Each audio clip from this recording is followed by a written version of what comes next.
It's well over halfway through 2026 now, and there are two statements that absolutely could never be true. I'm going to grow a full head of hair, and Noctua would step into water cooling. Well, the first one is very much true, but the second one is actually a lie. Noctua, the air cooling company that has stood at the top of the crop for decades, has now stepped into liquid cooling. This is the Noctua NL-LC1-36, and this is Noctua's first ever liquid cooler, full stop. I'm Gadget Joe, and today we're taking a proper look at whether Noctua's first swing at liquid cooling lives up to 20 years of reputation, including my own benchmark testing against 4 other 360mm AIOs, and a cheeky spoiler, this thing blows expectations out of the water. Pun intended.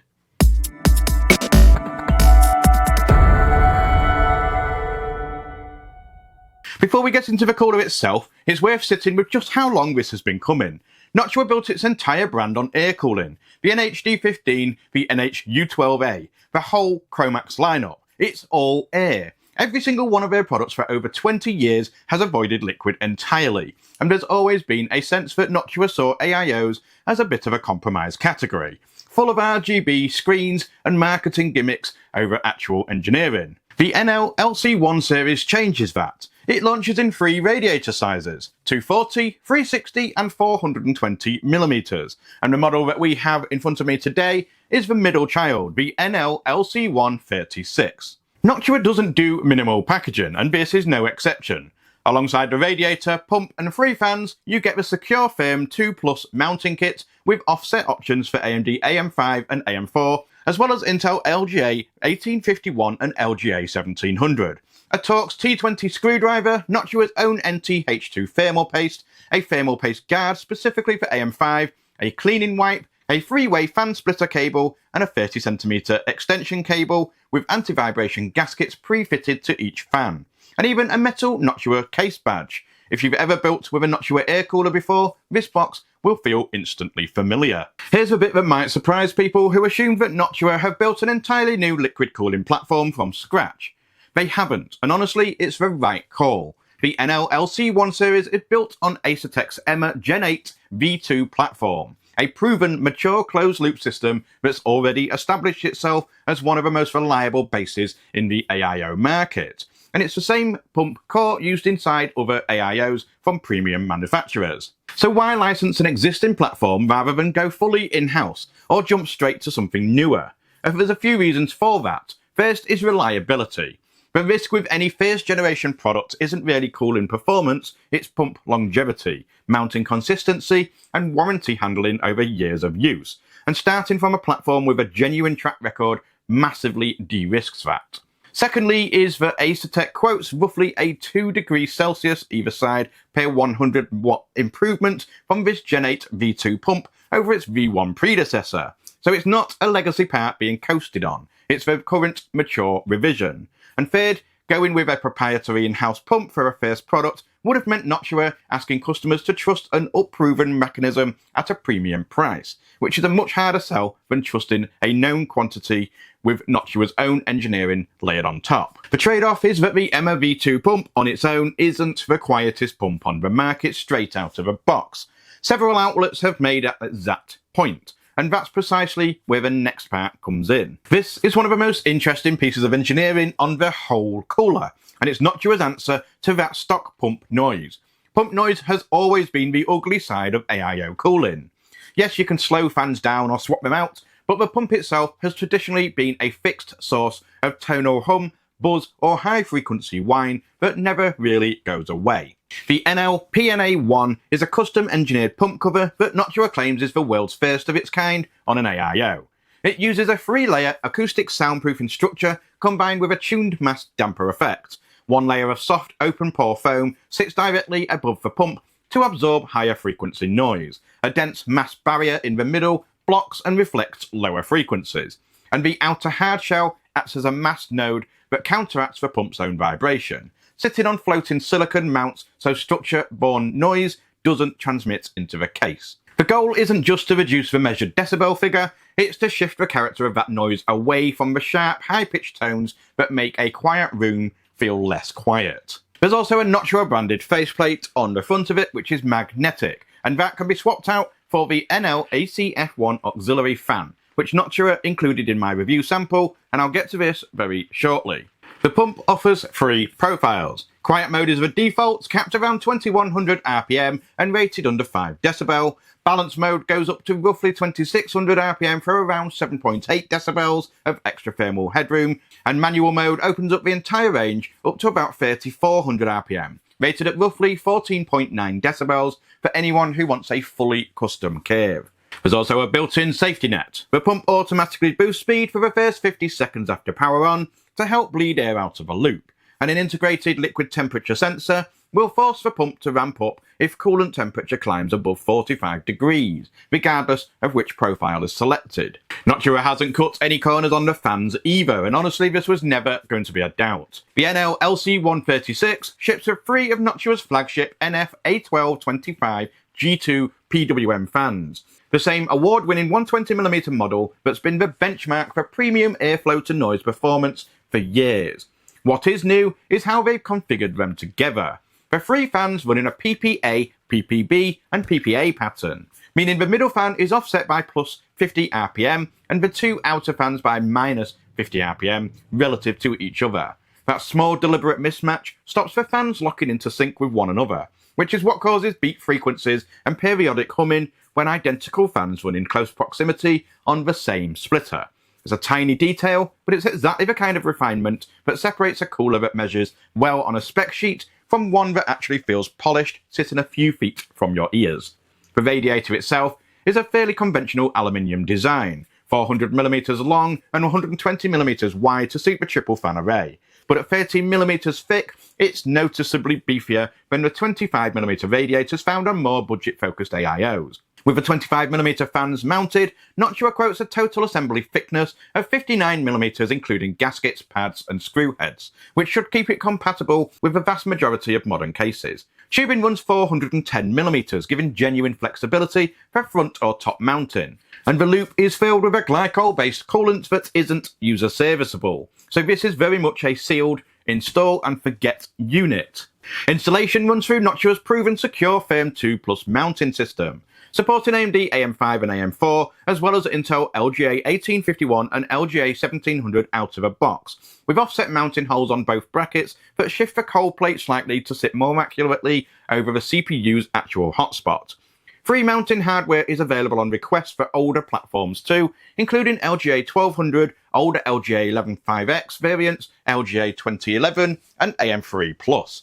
In the UK, the NL-LC1-36 lists at £219.95 at Overclockers UK, and pricing elsewhere sits in a similar bracket. That is a genuinely premium price for a 360mm AIO, putting it up against and in some cases above coolers with screens and full ARGB built in.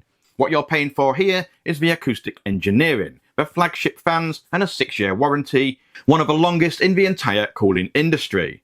Whether that premium is justified by the numbers is exactly what this very next section is about. The test system for all of my testing is a Ryzen 9 7950X3D, ASRock B650E Tai Chi, 32GB of Corsair Vengeance DDR5 at 6000 MHz, an RTX 4070 12GB, and a 2TB Patriot Viper VP4 300.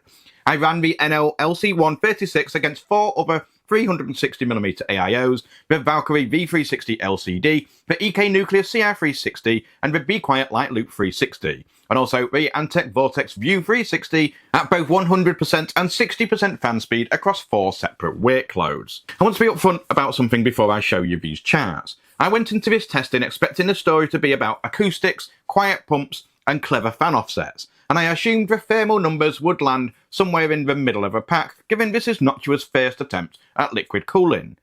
That is not what happened. This thing is unbelievable. In Cinebench 2026 multi-thread, the NL-LC1-36 posted a delta of 60 degrees Celsius at 100% fan speed and 64 degrees at 60% fan speed. Every other cooler on this bench sat between 63 and 65 degrees at full speed and between 68 degrees and 70 degrees at 60%. That's a 3 to 5 degree lead over 4 coolers, some of which are specifically marketed on outright thermal performance rather than acoustics. Gaming Load told the same story. 30 minutes of Cyberpunk 2077 at 4K high settings put the NL-LC1-36 at 54 degrees at full speed and 60 at 60% speed. Again, the lowest figure in both columns, ahead of the next closest result by 2 to 3 degrees.